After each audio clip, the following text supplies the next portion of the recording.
अनेक उपोषण केली. डॉक्टर साहेब काय राहिलं करायचं? अरे या भारत देशामध्ये ना एकमेव धनगर समाज आहे ज्यांनी विक्रमी आमरण उपोषण केल्यात.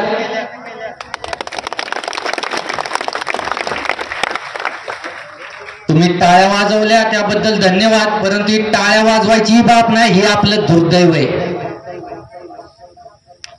अरे 32 वर्षाच्या पोराला जर उपोषण करायला लागत असेल तर कधी होणार हा देश महाराष्ट्र किंवा महासत्ता?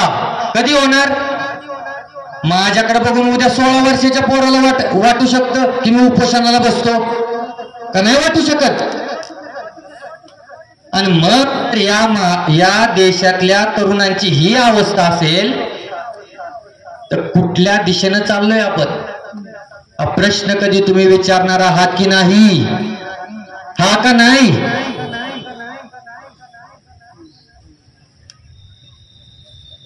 जे जे पाहिजे ते सगळं केलं.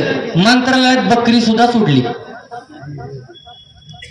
आणि ज्यावेळेस त्या पोरांवर, आमच्यासारख्या पोरांवर केसेस झाल्या ना, त्यावेळेस तीच पोरं आहे ना काय करतील साहेब? तुमचा जर पोरावर कॉलेज मधल्या पेपर लिहिताना जर 353ची केस पडली तर तुम्ही कानालाच खडा लावणार ना. अरे पण आपण मल्हारराव होळकर, यशवंतराव होळकर, अहिल्यादेवी होळकर, छत्रपती शिवाजी महाराजांचे वंशज ना रे. केसेसला काय भीताय? अरे कुठला महापुरुष तिथं लावल्यापैकी मला सांगा त्याच्यावर केस नाही? भगतसिंग असेल, सुखदेव असेल, राजगुरू असेल, महात्मा ज्योतिबा फुले असतील, त्यानंतर महात्मा गांधी असतील, कुणावर केस नाही. मग तुम्ही का भीता? का भीता? जर तुम्हाला तुमचं हक्काचं पाहिजे असेल तर तुम्हाला कुणाच्या तर बोकांडी बसायच लागेल ना. का तुम्हाला आणून देणार आहे कोण? आणि जर देणार असेल तर मला सांगा, गणेशराव खूप बडबड केली, घरी जा. चुकतंय का? अरे एवढे जर आपण सक्षम असतो ना, या इंग्रजांनी 150 वर्ष सत्ता आपल्यावर नसती गाजवली आणि 70 वर्ष आपण भोगत बसलोय. उठा, कधी उठणार आहे? आणि आज म्हणून जे मागच्या 3 महिन्यात जे बघितलं आणि माझ्या सर्व धनगर बांधवांना जे 70 वर्ष बघितलं, वेगवेगळ्या कालखंडात वेगवेगळ्या सगळ्या लोकांनी बघितलं, आणि आता ही लढाई माझ्यापर्यंत येऊन ठेपली आहे. मला वाटतंय सभापती पासून ते पार डॉक्टरांपासून तर सगळ्यांपासून ही लढाई चालू आहे. अहो आपले डांगे साहेब आता घायला आलेत, वयोवृद्ध आहेत, त्यांना पण ही लढाई लढली आणि त्यांच्या आता नातवंडावर आली ही लढाई आणि आता तुमच्या पोरांवर आली आहे. अजून किती दिवस आमचा अंत पाहणार आहात सरकार? बरे सरकार म्हणताय ना, मला सांगा कुठल्या सरकारनं आपल्याला आरक्षण दिलं? काँग्रेस, बीजेपी, राष्ट्रवादी, शिवसेना, अजून काय पक्ष असतील ते कुणी दिलं? ही टीका नाहीये. परत एखाद्याला का नाही राग येतो, माझ्या पक्षावर का बोलला, ही टीका नाहीये यार. दिस इज द हार्ड रियालिटी. चुकते का साहेब? तुम्ही अकॅडमी चालवता, आता रे शिक्षण संस्थेच्या जागा निघल्या, एक जागा नाही आपल्याला, आणि म्हणे की तुम्हाला NTCचं आरक्षण दिलंय. अरे आम्ही मागतोय एसटीचं, तुम्ही देताय NTCचं. कुणी मागितलं होतं? बर आम्ही नागपूरला गेलोय एसटीचं आरक्षण मागायला, आम्हाला दिलंय चराई क्षेत्र देतो. जे आम्ही मागतोय ते आम्हाला द्या. आम्ही मागितलं होतं का अभ्यास गट स्थापन करा? हके साहेब आपण मागितलं होतं का? तरी अभ्यास गट स्थापन केला कुठे मला माहित नाही. बर अभ्यास गट जो स्थापन केलाय त्या अभ्यास गटामध्ये जे सदस्य होते, तो जो GR निघाला डॉक्टर साहेब, त्याच्यामध्ये समावेश असा शब्द लिहिलाय त्या जी आर मध्ये आत्ताच्या. म्हणजे अजून पण तुम्ही चुका करताय आणि जे अभ्यास करायला चालले ते त्याच्या विरुद्ध बोलत सुद्धा नाहीत. आणि मग तुम्ही कशाला यांना फसवताय मोरक्यांना? बरोबर ना? अरे हे थकलेत आता, सारखं जय जय जय जय करून झेंडा घेऊन रॅल्या काढून उपोषण करून थकलोय आता आम्ही. आणि म्हणून सांगतोय लास्टची आरपारची लढाई लढायची आता. तुम्ही तयार आहात का? आहात का? आणि म्हणून हा आजचा मेळावा.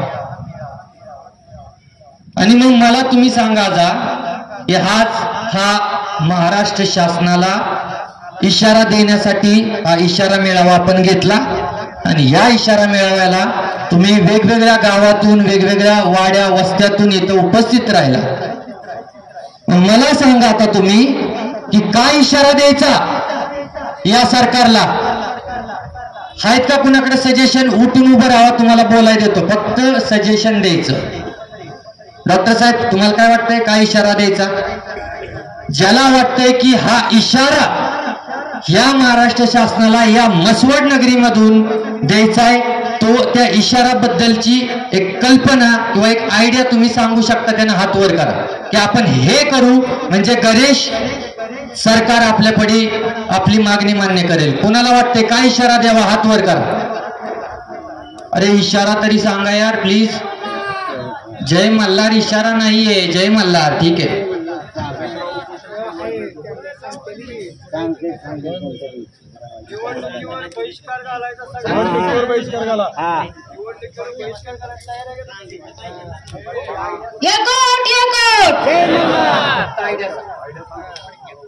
जर आरक्षण दिलं नाही तर प्रत्येक घराघरातून एक एक धनगर, फक्त पुरुषच नाही तर स्त्रिया लहान मुलांपासून सगळेजण पेटून उठतील आणि तुमच्या सरकारला आता धडकी भरवून सोडेल आम्ही.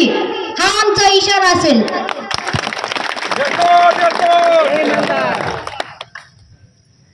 एका आईला कन्येनं चांगला इशारा दिला, ही एक आयडिया. अजून कोणाला वाटतंय काय आयडिया देऊ शकतो आपण? जोपर्यंत आरक्षण मिळत नाही तोपर्यंत इलेक्शनवर बहिष्कार टाकायचा. दादा तुमचं नाव काय? नाव सांगा. संभाजीराजे शिंदे. संभाजीराजे शिंदे यांना आपल्याला आयडिया दिली आहे की जोपर्यंत आरक्षण भेटत नाही तोपर्यंत आपण इलेक्शनवर बहिष्कार टाकू. आता ठीक आहे, आपण जरी आपल्याला अनपढ म्हणत असतील तरी आपण शिकलेले आहोत. दादा तुम्हाला एक गोष्ट सांगतो, या भारत देशामध्ये ना वेगवेगळ्या जाती धर्माची लोक राहतात. धनगर समाज बहिष्कार टाकेल पण आदर जमाती इलेक्शनला देतील ना मत. ओबीसी समाज बहिष्कार टाकणार मत. अहो पण ह्या देशात फक्त ओबीसी राहत नाही ना, SC ST OBC ओपन राहतो. आणि म्हणून बरं ठीक आहे, थँक्यू तुम्ही सजेशन दिलं, परंतु फक्त आपण बहिष्कार टाकला तरीही इलेक्शन होणार आणि इलेक्शन झाल्याच्या नंतर न कमी का होईना मतांनी ज्यांना निवडून यायचं होतं ते निवडून येणार. बरं हा एक सजेशन आहे. अजून इशारा काय महाराज? इशारा सांगा.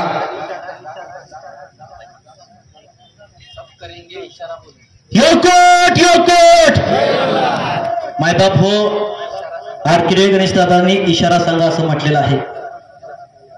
महाराष्ट्र राज्याला व केंद्र सरकारला इशारा हाच आहे की धनगर समाजाचा 2 कोटींचा जीव त्रिमूर्ती या व्यासपीठावरती बसलेली आहे, ती मरायला सुद्धा तयार आहे. पहिल्यांदा आमच्या त्रिमूर्तीला वाचवा, आणि वाचवायचं असेल ना तर इशारा हाच आहे तुम्हाला की या त्रिमूर्तीची मागणी एकच आहे आमच्या, की धनगर समाजाच्या एसटीची आरक्षणाची अंमलबजावणीची पहिली स्टेप आहे राज्य सरकारनं केंद्र सरकारला दुरुस्तीची शिफारस पाठवणं. ती तात्काळ पाठवा, आणि जर ती पाठवली नाही तर या महाराष्ट्रातला प्रत्येक गावगाड्यातला मेंढपाळाचा वाड्या वस्तीला धनगराचा सुपुत्र जागा होईल आणि संत बाळूमामांचा विचारांचा वारसदार असणारा हा धनगर बापू बिरो वाटेगावकर झाल्याशिवाय राहणार नाही. हा फक्त इशारा आहे. धन्यवाद. धन्यवाद महाराज, आपण चांगली आयडिया दिली. अजून कुणाला वाटतंय का मी का सांगतोय? बर हनुमंतराव, प्रथमतः आपलं गाव प्रत्येकाचं बंद झालं पाहिजे. कुठला आमदार आला नाही पाहिजे, कुठला खासदार गावात आला नाही. सगळ्यांनी गाव बंद करायची. कुठला जीव देऊ नका पहिला. जोपर्यंत इथं पोर आहेत तोपर्यंत कुठल्या गावात नाही खेळायला नाही पाहिजे.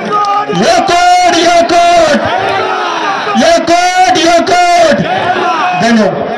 धन्यवाद हनुमंतराव. अजून कुणाला वाटतंय आयडिया? गणेशजी बोला. सरकारला जर मुंबई जाम ही जर धसकी वाटत असेल तर धनगरांनी धसकी दिली पाहिजे मुंबई जाम करण्याची, आणि करू शकतात धनगर. माझ्या माता भगिनींना एक विज्ञान आहे, आणि हा सुद्धा इशारा आहे. माझ्या मायक्का चिंचणी देवीला जर घरातनं प्रत्येक धनगर एक दोन जात असतील, मुंबईत या 100% जाम होणार. मुंबईत जायचंय पण कोणाच्या नेतृत्वाखाली? अरे इथं धनगरी जत्रा, कारभारी सत्रा. परंतु सजेशन चांगलं आहे, एक दिवस मुंबई ही पॅक करू का? आपल्या ती धमक नाही? अरे 2 नंबरची लोकसंख्या ना आपली, आपणही नाड्या बंद करू शकतो ना मुंबईच्या, का नाही करू शकत? Yes, good. अजून कुणाला वाटतंय काय इशारा द्यावा? परत म्हणू नका गाण्यानं ठरवलं एकट्यानं आणि तसंच चालायला लागतंय. सांगा इशारा. अजून तुम्हाला काय इशारा? महाराष्ट्र राज्यातील प्रत्येक प्रशासकीय कार्यालयात माझ्या रक्ताच्या प्रत्येक मावळ्यानं मेंढ्या सोडाव्यात आणि या प्रशासनाला वेटीस धरावं, हे माझं मत आहे ठाम. माझ्या सहकार्यानं चांगलं सजेशन दिलंय की जर सरकार आपलं काम करत नाही तर सरकारचंच काम थांबवू. परंतु आम्हाला परत भीती आहे जया भाऊ 353. पण आपल्याला केसेस तर अंगावर घ्यायलाच लागतील. सोडू शकता का नाही महाराष्ट्रातल्या प्रत्येक सरकारी ऑफिसेस मध्ये बकरी? गुड. एक इशारा द्यायचा. ते खंबाटकी घाट माझ्या पाठीमागे बसलेला आया वहिनीने अडवला, तसा परत एक वेळ खंबाटकी घाट अडवायचाच. आणि या ठिकाणी पंढरपूरला पांडुरंगला जातात ना, त्या पांडुरंगाची वारी सुद्धा अडवून ठेवायची. त्याशिवाय ही झोपलेलं शासन जागा होणार नाही. तुमच्या सगळ्यांचे 1 मिनिट घेतो मी. मगाशी जाता सांगता राहिलो की माननीय आत्ताचे कृषी मंत्री पहिलेचे विरोध पक्ष त्याने एक पुरावा दिला महाराष्ट्र शासनाला. आदिवासी मंत्री मधुकर पिचड भाऊ यांच्या 2 मिसेस आहेत, त्यातली एक मिसेस आदिवासी धनगरचा दाखला काढून समृद्धी मेगा हायवेला 15 कोटीला जागा विकली. ती जागा धनगरांची आहे हे मी सांगित नाही, धनंजय मुंडे यांनी विधान भवनात सांगितलं. त्याचा पुरावा माझ्याकडे आहे. तर पिचड साहेबांची बायको आदिवासी धनगर असेल तर आम्ही नक्कीच धनगर आहे, हे कुणी विसरू नका. फुलवान साहेबांनी इशाराचं सजेशन दिलंय की जो खंबाटकी गाव BK कोकरे साहेबांनी अडवला, आरक्षण घेतलं. जो खंबाटकी घाट आमच्या खंडाळावासियांनी महाराष्ट्रातल्या धनगर बांधवांनी 6 तास अडवला, तोच खंबाटकी घाट पुन्हा एकदा आपण अडवू असं हे म्हणतायत. पण तो जर घाट अडवायचा असेल ना तर त्याची हिंमत फक्त कोणाच्या ते माहितीये का?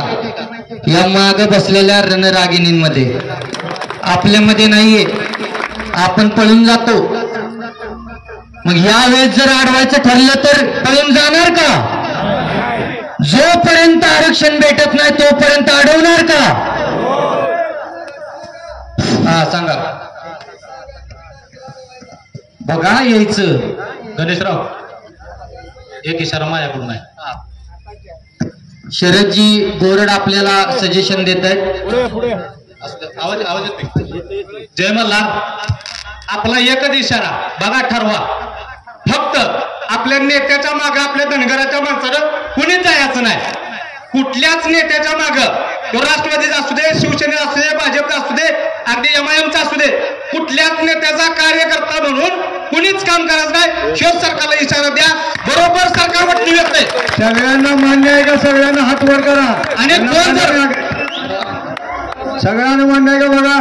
मग उद्यापासून नेत्याच्या मागण्यात जायचं नाही. आणि बर का, जो नेता आपल्यातला धनगरांच्यातला त्या नेत्याला मागं जाईल, तोच प्रश्न विचारणार होतो. ऐका, जो नेता धनगराचा नेता दुसऱ्याच्या नेत्याच्या मागे जाईल त्याला त्याच गावातल्या लोकांनी त्याला गावबंदी करायचे, त्याला बाहेर काढा बस. नाही,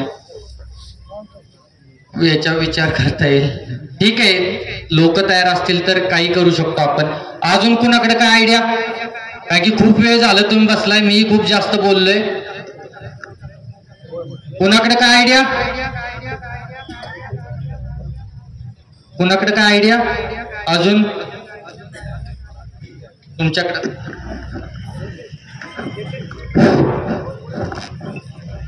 आज दिवसभर या ठिकाणी उपोषण करताना आपण सर्व धनगर समाजानं या ठिकाणी तालुक्याचे आमदार जयभाऊ आहेत, अनिल भाऊ, सर्वांनी पाठिंबा दिलेला आहे.